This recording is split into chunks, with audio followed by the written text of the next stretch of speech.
Bien, cette réunion importante entre les pays d'Asie et l'Union européenne a essentiellement pour objet de soutenir la croissance, parce que c'est l'enjeu principal et pour l'Asie et pour l'Europe, de faire en sorte que nous puissions conjurer un certain nombre de menaces qui nous sont communes, et notamment le terrorisme, et enfin de pouvoir préparer dans de bonnes conditions la conférence qui va se tenir à Paris au mois de décembre sur le climat.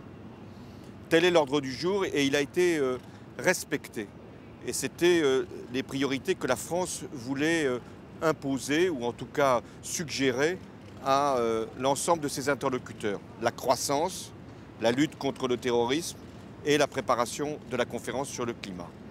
Mais vous comprendrez bien qu'en marge de ce sommet, il y a la question ukrainienne.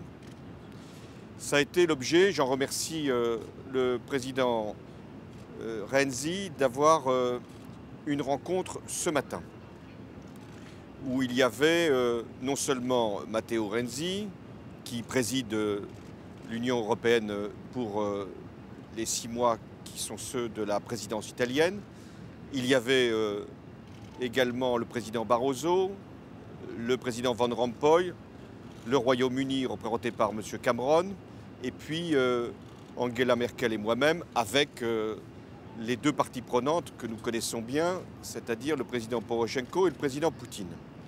Le mérite de cette réunion, c'est d'avoir rappelé les principes. Quels sont-ils? Premier principe, c'est le respect du cessez-le-feu. Et il doit être vérifié. J'y reviendrai.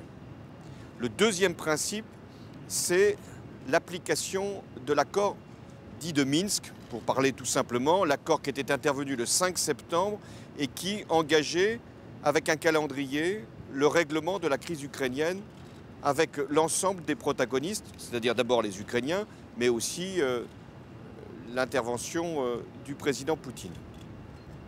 Et puis le troisième principe, c'est l'intégrité territoriale de l'Ukraine qui doit être le cadre des élections qui vont se tenir dans les prochains jours. C'est, à mon avis, le caractère positif de la réunion de ce matin que d'avoir permis le rassemblement autour de ces principes de l'ensemble de ceux qui étaient autour de la table, et en l'occurrence de la Russie et de l'Ukraine communément. J'ai souhaité, avec Angela Merkel, que nous puissions poursuivre cette discussion conformément à ce que nous avions déjà engagé. Vous vous en souvenez, c'était le 6 juin, à l'occasion des cérémonies liées au débarquement en Normandie. Depuis d'ailleurs cette date, nous parlons de format Normandie. La Normandie donc reste une référence pour le passé, mais aussi pour l'avenir, une référence de paix. Alors, ce que nous ferons en début d'après-midi avec la chancelière, avec le président Poutine et avec le président Porochenko et moi-même, c'est la mise en œuvre des principes que nous avons posés ce matin ou rappelés ce matin. Comment faire respecter le cessez-le-feu?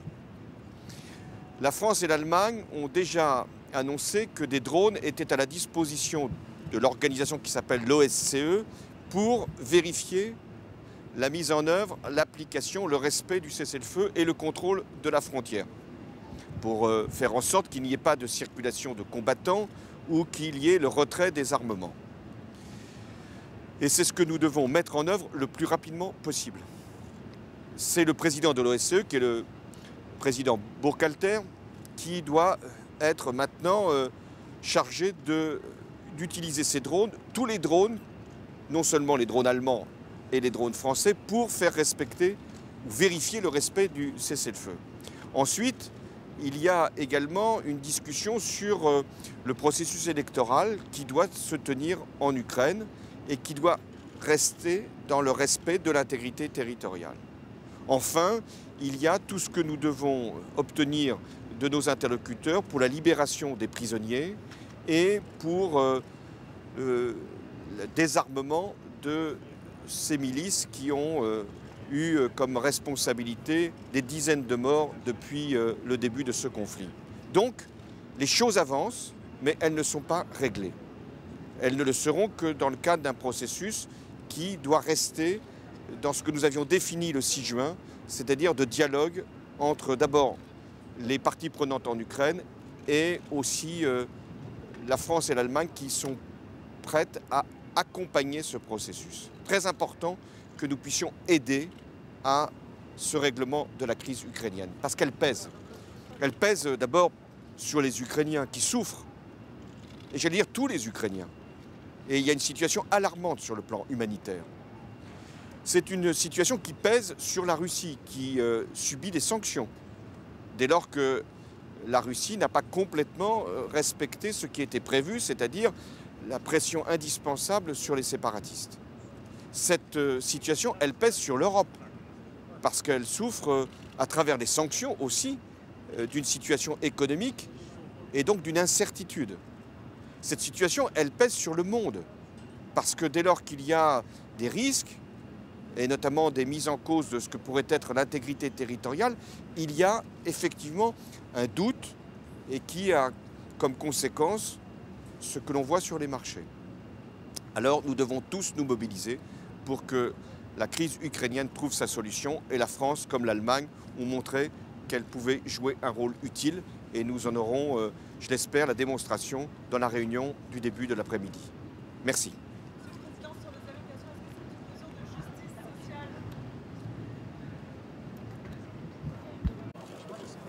Russia-Ucraina. Let's the other guys come out with.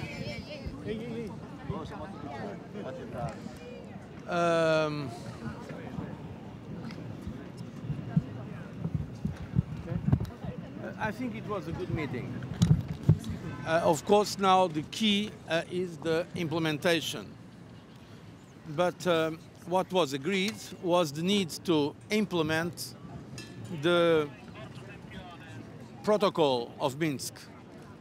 The agreements of Minsk are essential to create trust between the parties involved. And it was agreed to implement Minsk protocol. Now, three main points. First, the verification of the ceasefire. Secondly, the need to have local elections in that part of Ukraine in full respect of the Ukraine law. And third, the need to control and verify the situation in the border. And so it was agreed now that there will be other meetings that will discuss more in detail how to implement these broad agreements. From the European Union side, we have offered to continue our talks, namely in terms of energy. So there will be today here at expert level meetings between Russia, Ukraine and the European Commission regarding the preparation of the meeting next week in Brussels to try to find a solution for the energy issue between Ukraine and Russia. And I believe now that from the European Union side, it was important to note that no one in the meeting put in question the need to respect fully the sovereignty of Ukraine and also to respect, of course, the principle of not having a new frozen conflict in Europe.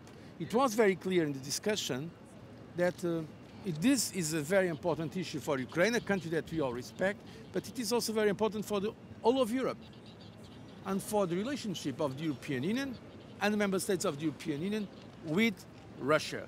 This is why now we expect that these broad agreements can be confirmed.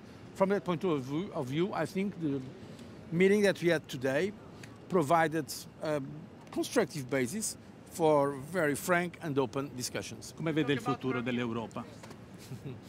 It's a very general question. I'm looking for the future of Europe with great confidence. I think there is no problem that the European Union cannot solve if there is a commitment of all the leaders at European and national level to our common objective. What about the fraction?